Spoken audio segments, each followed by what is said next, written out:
चलिए, आज class 11th के फिजिक्स में हम लोग आज नया टॉपिक पढ़ने वाले हैं, जिस टॉपिक का नाम है विकृति। क्या नाम है?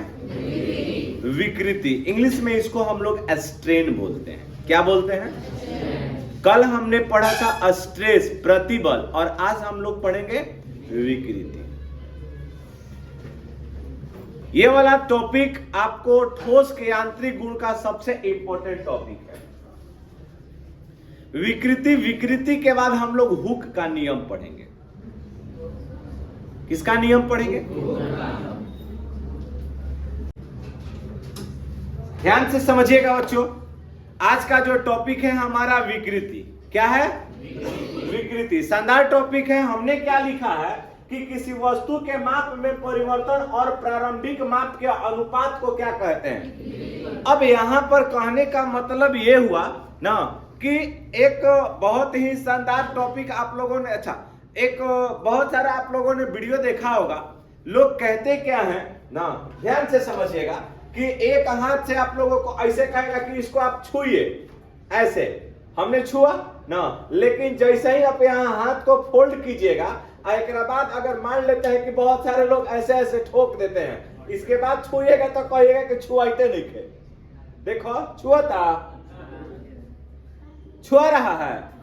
तो इसमें ऐसा थोड़ी ना होता है। जब आप इस पे फोर्स लगा रहे होते हैं तो आप कुछ माइनर सा पीछे की ओर जा रहे हैं,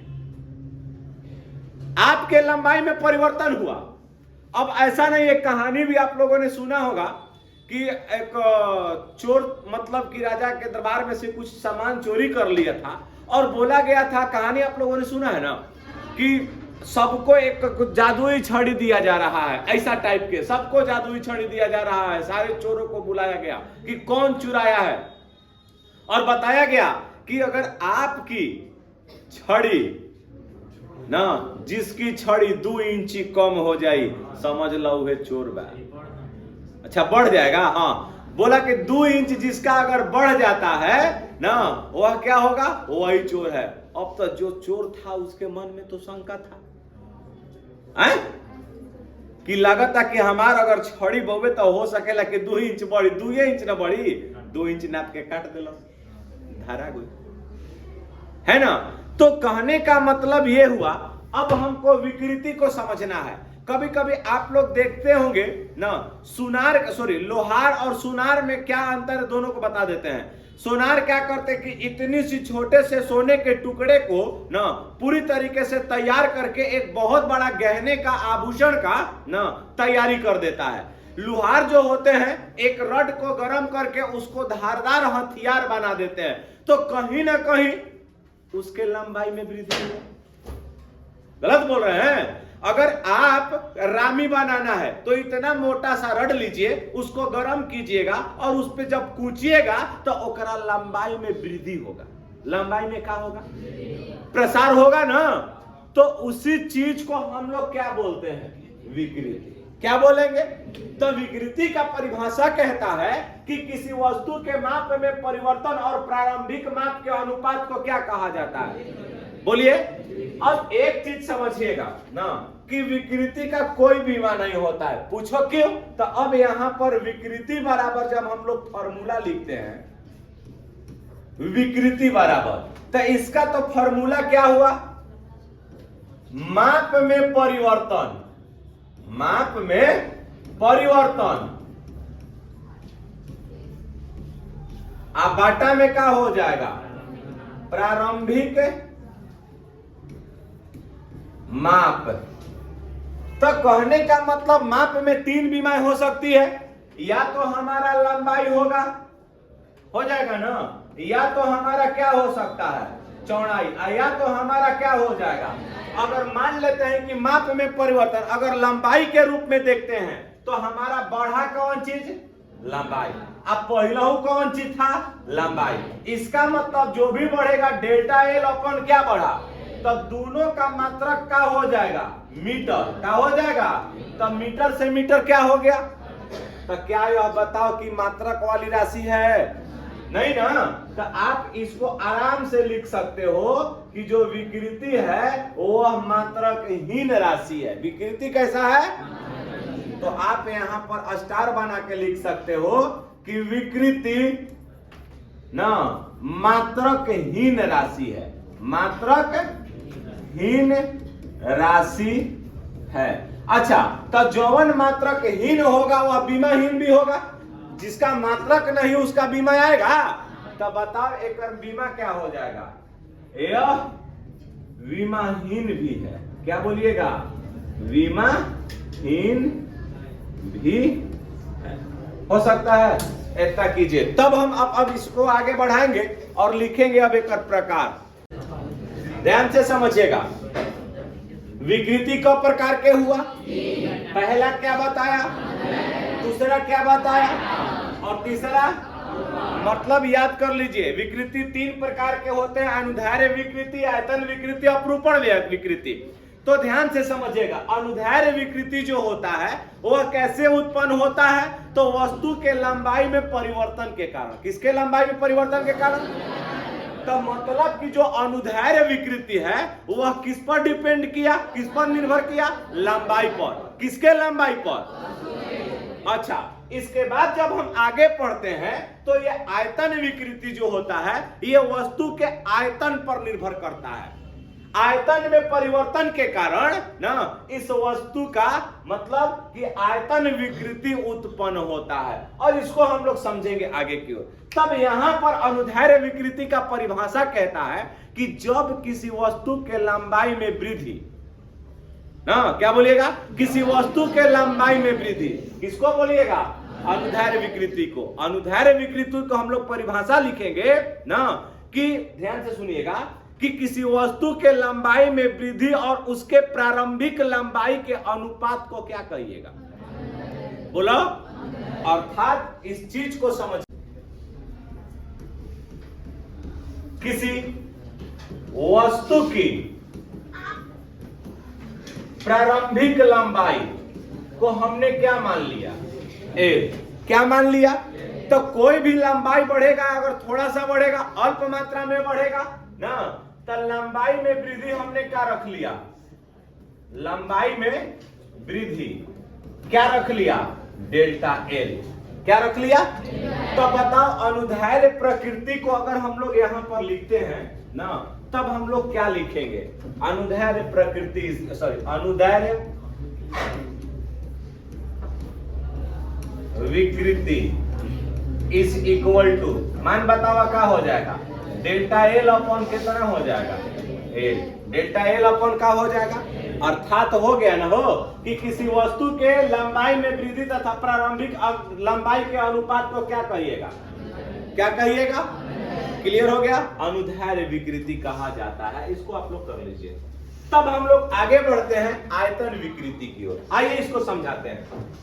चलिए,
समझे?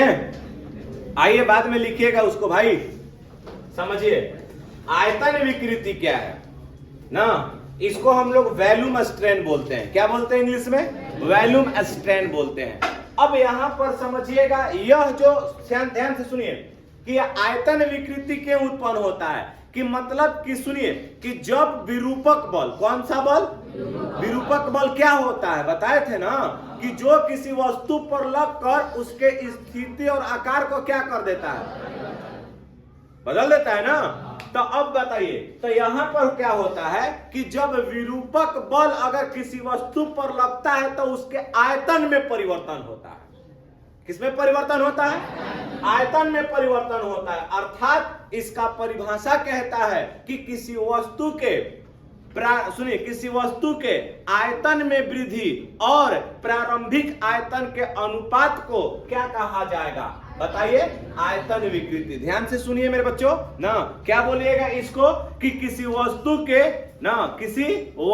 के आयतन में वृद्धि तथा उस वस्तु के प्रारंभिक आयतन के अनुपात को क्या कहिएगा? अच्छा, अब यहां पर जब हम इसको लिखते हैं ना, अगर हम इसको यहां लिखते हैं कि यदि प्रारंभिक आयतन, ध्यान से समझिएगा, प्रारंभिक आयतन हमने क्या मान लिया? भी। क्या मान लिया? भी। बड़े को लिख लेते नहीं ना। आयतन में वृद्धि, आयतन में वृद्धि ना कितना हो बताओ? डेल्टा भी हो तो अब यहां पर देखिएगा, तो आयतन विकृति बराबर मान हमारा क्या हो जाएगा बबुआ? आयतन विकृति बराबर क्या हो जाएगा? यहां आप इसको लिखिएगा, क्या लिखिएगा जी बताओ? डेल्टा वी आयतन का हो जाएगा। तब बताइए, डेल्टा भी कौन सा वृद्धि है? आयतन में वृद्धि। अब भी क्या है? प्रारंभिक आयतन। तो इन दोनों के अनुपात को क्या बोलिएगा? क्या बोलिएगा? यह क्यों उत्पन्न होता है? जब विरूपक बल किसी वस्तु के आयतन में परिवर्तन लाता है तो। क्लियर हुआ? अरे हाँ या ना बोला? समझ में आई? ये वाला जो मान होता है माइनस में होता है। क्या होता है? आखिर क्यों माइनस में हम लोग यहां पर लिखेंगे? अर्थात जब किसी वस्तु का दाब बढ़ाइएगा तो उसके आयतन में क्या होती है? कमी आती है। क्या आती है? अर्थात दाब बढ़ाने पर, ये हमारा पॉइंट होगा, दाब बढ़ाने पर ना आयतन में कमी आती है। किसमें कमी आती है? आयतन में कमी आती है। उतार लीजिए इसको, तब हम लोग आगे बढ़ेंगे।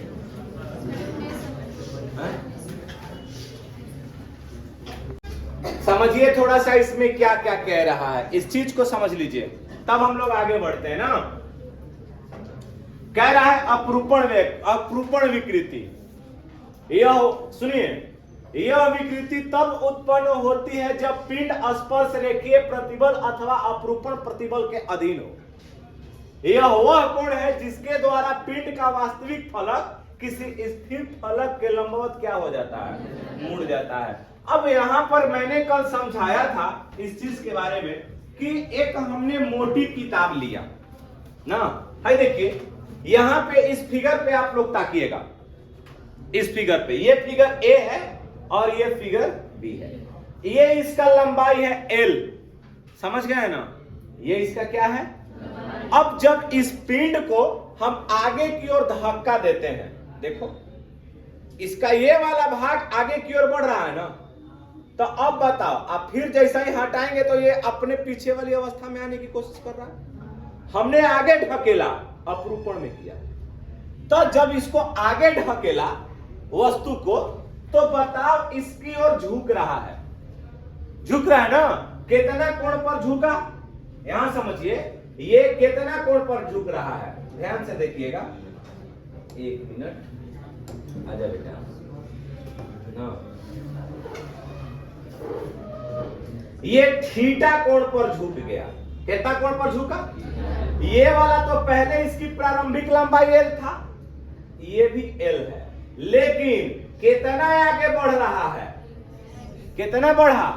तो हई वाला तो आधार हो गया, हई वाला क्या हो जाए? सॉरी एक मिनट, हई वाला कोण के सामने वाला भुजा क्या हो जाएगा? लंब। तो जौना में लंब और आधार रहता है, कौन सा एंगल बनता है? tan। तो हमने यहाँ पर लिखा tan theta is equal to x बटा में कितना ना। तो ये जो tan है अत्यंत छोटा है, तो जब ये छोटा होगा तो थीटा बराबर हमारा मान क्या हो जाएगा। ये x क्या बता रहा है, लंबाई में वृद्धि, अर्थात जो x है थीटा कोण पर आगे की ओर झुक रहा है। थीटा कोण पर आगे की ओर क्या हो रहा है। इस चीज को हम लोग कौन सा विकृति बोलेंगे, बोलो। समझ में आया? अरे हाँ है ना, पूरी तरीके से समझ में आया? बोलिए। आज के लिए इतना ही ना, फिर मिलते हैं कल अगले टॉपिक में, जिसका टॉपिक का नाम होगा हुक का नियम। आज के लिए इतना ही। जय हिंद।